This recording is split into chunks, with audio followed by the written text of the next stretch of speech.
Well, I'm back. I hope I can stick around a little longer. As I said, it's been kind of crazy. Working from home means that you might get interrupted at strange hours, and that's what just happened. I just got interrupted from work, and normally that doesn't happen, but things are a little crazy right now, and that's why I should have just went ahead and recorded this and then put it up later. Um, Sorry about that, but that's what happens. I was talking about these sea lions, and they are available on somebody's selling them on eBay. I know of, and they're going for a decent price. They're going for like 17, $18 or something plus shipping, which is really not a bad price at all considering they're in mint condition. They come in a little plastic bag along with the original paper, which is the way they were probably originally sold. Got to remember, these were just economy knives way back in the day. So, any case, like I said, this is the one that's made in the UK. Um, and what else was I going to talk about? Oh, they're out finally. I got three of them. I got these are the classic SDs from the 2020 limited editions, and I got three of them in right now. I grabbed the ones that are pertinent to me, which is biking, as in bicycles, uh, hiking. Do a lot of hiking. I love the walk, and finally gone fishing, which is really the best one they got out of the group for 2020. That little gone fishing limited editions. If you're in the classics, this is one you'll want to grab. The gone fishing. It's got a really good color on the back and everything else. So those came out, and I picked these up. They showed up 2 or 3 days ago, and yeah. Well, what is today? I don't even know what today is. They showed up on Saturday. I don't know what today is right now. That's how crazy things have been. In any case, I haven't even had a chance to open them. Usually, I pop these things open out of the plastic right away. I haven't even had a chance to open them yet. I'll try and open them in the near future and do a real video on them. Um, uh, like I also mentioned, I've got quite a few other videos coming out. Jersey Knife Guy, if you're still out there, you were asking about a video of all of my Rough Riders. I have actually started doing some of those. You'll see one on the White Smooth Bone collection coming up pretty soon. And like I said, these things, I've got so many that when I start clumping them together, turns into a long video. Like the White Smooth Bone video is about 30 minutes long, and then I did one on all of my Rough Rider fixed blades. Well, that one came out at about 30 minutes long also, and that's what's going to happen because I have quite a few of these knives. And if you want to see every Rough Rider that I've got, it's going to take a couple hours. So, and there's going to be some redundancy because how many trappers do you want to look at? How many toothpicks do you want to look at? So on and so forth. So trapper wise, it's only about four or five. So toothpicks, it's only about five because they only made five toothpicks. But there's other ones that are out there like Stockmans. There's quite a few Stockmans that Rough Rider make that I have, and quite a few fixed blades that I've got from Rough Rider. So there's a lot of Rough Riders out there, and quite frankly, I've got better knives to show off, which I'd rather show off. So I might end up doing a video on all of my case knives and such. Um, Other than that, I don't know. If there's anything anyone out there wants to talk about or wants to look at, shoot me an email or leave a comment below, and I will try and get take care of those videos for you. And like I mentioned already, there will be the giveaway. It will be announced tomorrow at 11 o'clock Central Time, so that's 10 o'clock on the East Coast. And the giveaway will actually take place on April Fool's Day. That's just the way it happened to fall. Um, I got anything else here that I can show? Well, I showed one lockback. What the heck? Are these the lockbacks I got? Oh, let's draw out a couple lockbacks. I think I've showed most of these before already, though. Like the Baron Sun lockback. Got one by Klein Tool. These are all the 5 inchers. Rough Riders, Once in a Blue Moon. Then the Boy Scout one I got. This one's really good. This one's made in China. And then the Buck. The Buck 110. You really can't do a video on 110s or 5 inch lockbacks without having a Buck 110. A friend sent this to me also, so that's the only reason I can actually do the 5 inch lockback video. And then this one here is by Colonial. I think they call it the Trailmaster or something like that. So be breaking out the old of doing a video on 5 inch lockbacks, the history of those in the real near future. Another knife video that I want to do real soon, and I think I might have mentioned this before, is bartender knives, and where they started, how long they've been around, and everything else, and basically going over the difference between a bartender's knife and a waiter's tool. So be doing that in the near future, and anything else that I can think of. Oh, I want to talk a little bit more about some later Camillus nights and everything else. It just faded. What were you asking? Have I thought about doing a video on what? It faded off my screen before I could read it. I was looking in the wrong direction. If you can post it again, I'd love to see it, because I'm looking on my iPhone and I can't. I don't see the chat going on in the background. But I will read it later if you don't show it back up. But I definitely will try and attempt to do anything that anyone wants me to try and attempt. I know things have been going really, really nutso with the corona. Have I ever thought about doing a video about what knife or knives you carry daily or use daily? I've actually done a couple of those on the knives that I use daily, but it gets really boring because I am not a person who swaps out my knives very often. For the most part, hi Tom. For the most part, there's 3 knives that I carry almost every day. I carry a Victorinox Explorer. I carry a little signature on my keychain, and as of late, I've been carrying a Spyderco Dragonfly 2. The only other knife I will normally have in my pocket as well is a 5 inch toothpick. And the knife that gets the most use is probably the signature. The little scissors on the signature, which is the way it goes. No, I haven't actually checked out the Rough Rider VG10s. To be honest, I kind of think those VG10s look kind of ugly. I saw one where somebody had stripped off the two-tone color and everything, and that looked a whole lot better. I don't like the blue and black on them. I do want to try out the VG10 steel on them, but I have a feeling I would also be one of those people who swaps out the scales on it. And I know that's not the easiest thing to do, but I really just don't like the way they look. I shouldn't be saying that. I haven't tried them, but I bet you they really work well. I just they the look of them does not appeal to me. That light blue with the black just doesn't appeal to me. Now, if that would have been like olive drab and black, that would have been really interesting to me. You know, olive drab and black, those colors go good, but that light blue and the black just did not work for me at all.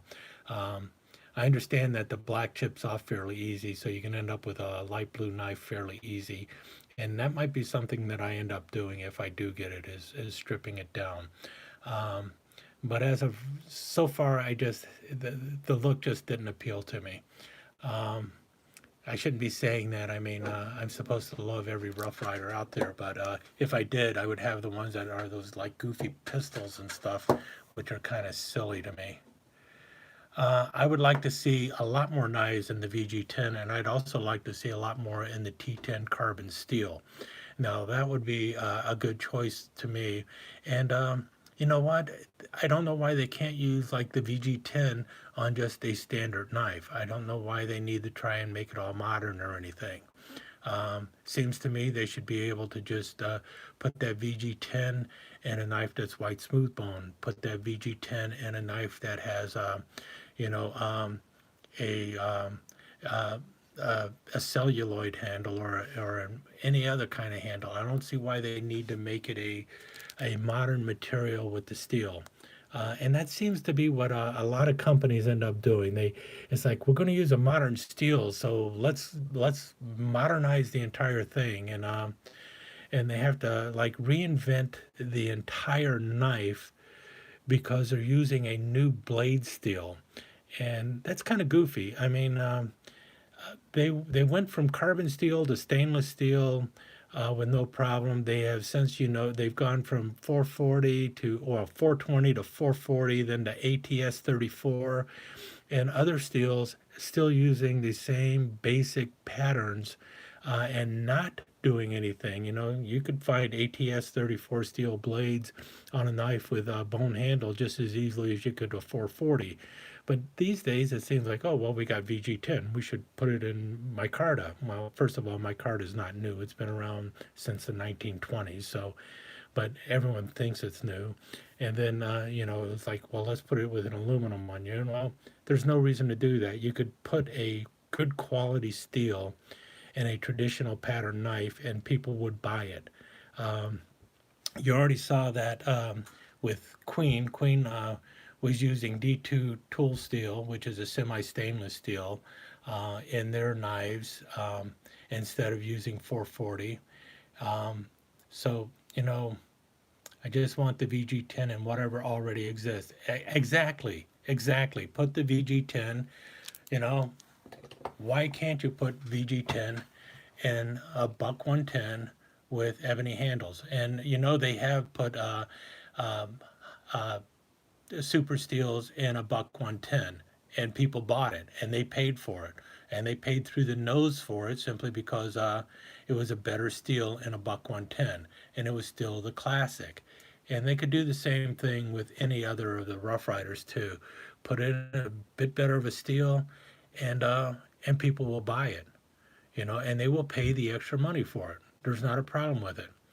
Yeah, a side buster and a really good steel, that would be great, and it doesn't have to be, it doesn't need to be, the a new way of making it. It doesn't need to be like the Juliet. You could do just your basic side buster and put in VG10 or put in whatever. I can't even think of the names of them now. There's so many alphabets out there of alphabet soups of super steels out there that it just drives me nuts.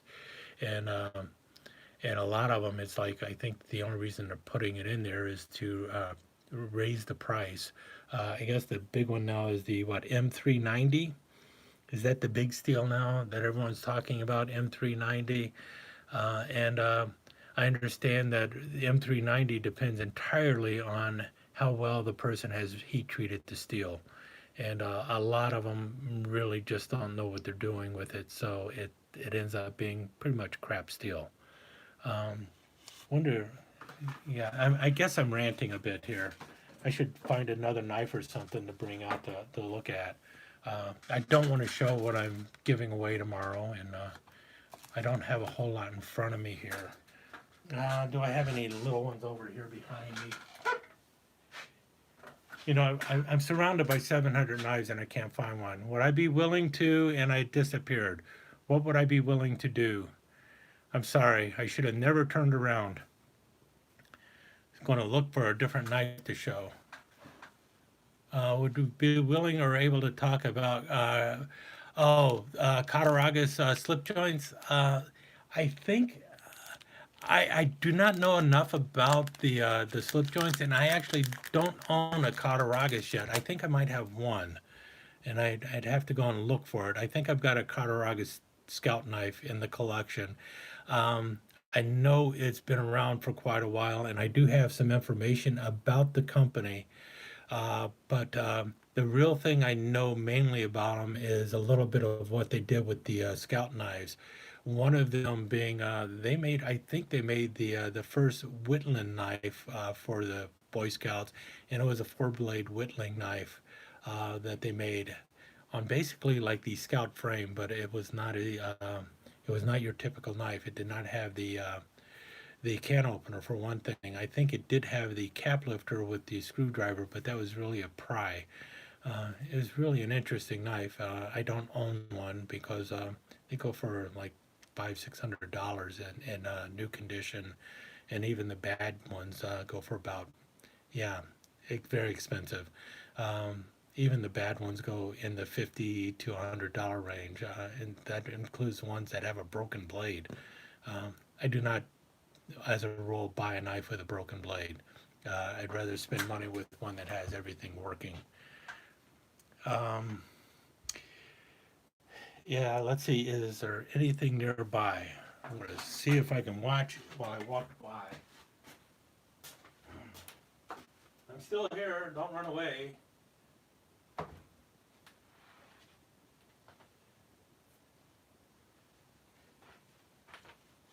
I've only got one other knife that's that's in arm's reach, and that one is right here. The little Moon Glow bird and trout knife. These are based off of the this whole steel controversy seems escalating. Okay, I missed half of it. I need to read faster. Uh, I got the Moon Glow bird and trout knife. You'll see more about these and other Rough Rider fixed blades in an upcoming video. I was talking about that one before I got interrupted. So, uh, but as for the steel controversy, I get it. I understand why some people really like a good steel. I also understand why a lot of people are not as hung up on a good steel. Most of my cutting chores that I do, this one is a very good looking knife. It's they're based off of the Queen bird and trout knives. And I need to get one by Queen. And now they're going for a lot more money, but I will get one. I need to get a Queen bird and trout knife. I don't care. Anyway, as for the steel, I understand why some people really need a high quality steel because their job demands it. Um, if I was in the military, I would probably, if I were still in the military, maybe I would be looking at something a little bit better than 1095 today.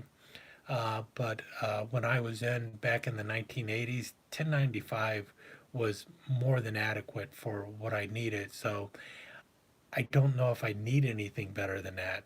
But I can also understand why a person would want a better steel when they're betting their life on it. But really, the toughest thing my knife has to do most of the time is peel an apple. And whatever, it really does come down to whatever should make you happy. And yeah, and I do agree. 1095 is really a decent steel. 440 is a decent steel for for most people. Um, and for some people, I get it. You know, they want that high end knife, and they're willing to pay $400 or $500 for it. I mentioned that they were talking about SMKW was posting one of their knives out there. It was a benchmade or something that was going for $286, and I mentioned, well, that's a great knife, but if I were to spend $286 on that knife, uh, my wife would get half the house and half my knife collection. So do I really want to spend $286 on a knife just to have an argument with my wife over it? I've got, I've obviously spent more than $286 on knives in, over a year's time. But for me, I do want to be able to pick up that knife, any of these knives on this table, while I don't use them regularly. if I needed to go and do something right now in the basement where I needed to cut something or something, I would not sit here and go, which knife should I use? Oh, I don't want to use the buck because that was a present and it's a $50 knife. I think I'll go ahead and use the Rough Rider because it's $12. I'm not going to do that. I'm going to grab the first knife I need that I can find, and I'm just going to go and do it. And if that means I'm using it, you know, to cut up cardboard boxes, I'm using it to cut up cardboard boxes. If it means I'm using it to dig some food out of a cat food can, then you know what? The buck 110 is being used to feed the cat. I'm not that concerned about it. And that's the thing. I do not want to spend $200 on a knife and then be afraid to use it. And I think that's what happens with a lot of people. You buy the knife and it's like, oh my God, I spent $200 on this thing. I'm afraid to use it. Um, One of the most expensive knives I ever bought was, and that's true, there's a lot of great quality knives at budget prices. And I think one of the most expensive knives I ever bought was a Woodsman Pal, and this is a big machete, and it cost me a little over $100, and I had it hanging on the wall, afraid to use it for a bit, and finally I said, you know what, this is stupid. I spent $100 on this thing, and I don't even know if it works. So I took it off the wall, I took it outside, and I decided, okay, you know what? It's time to go ahead and dig this tree out of the ground. And so I used it to cut the tree roots out of a bush in the ground. And obviously, you know what? The finish got ruined on it and everything else. It's got all sorts of scratches on it and everything else. But uh, it was a joy to actually go out there and do something with it. And but it took me almost a month to build up the courage to take the paint off of a tool that should have been used. And that's the thing with the more expensive knives. I want a knife that when I get it home, I can just go and beat the tar out of something with it if I need to do that. Uh, and when the higher the price is, the less likely I am to do that. And so that's why I prefer uh, knives that are really under 50 bucks if I can get it that cheap. But I also want to make sure that the knife is a decent quality and it can do what it needs to do. And the real thing is I'm surprised more often by just how much you can do with a $5 budget knife that is supposed to be crap. And then I end up with an $80 knife that just doesn't do what that $5 knife could do without getting dull and without looking like crap. And so I have more knives of regret that cost a lot of money instead of knives of regret that were extremely inexpensive. And that's my take on knives. I know a lot of people have had just the exact opposite, and I understand that too. But in any case, it is getting late, and I'm going to have to be getting up very early tomorrow morning. And like I said, I'm putting in about uh, 12 to 14 hours a day right now with this coronavirus going on. And while I work at a medical center, I'm not one of the frontline people who are having to take care of patients. I'm just one of the people who's assisting the people who are assisting the people. Uh, and That's how busy hospitals are right now. So if you're out there and if you're a person who says prayers, say a prayer for the hospital workers out there because they are working nonstop and they're dealing with people other than the COVID 19 patients. And it's truly it isn't a panic for them, but it is a lot of work. So um, if you're in the praying, say a prayer for the hospital people as well as all those people who are affected by it. Also, say a prayer for all those people who don't have a job right now because unfortunately, they're not able to work from home. I'm fortunate. I consider myself fortunate that I'm actually able to work from home during this time, um, and even if it is meaning putting in a few extra hours. In any case, I'll let you go and take care, everybody. It's been fun chatting, and we'll have to do this again soon.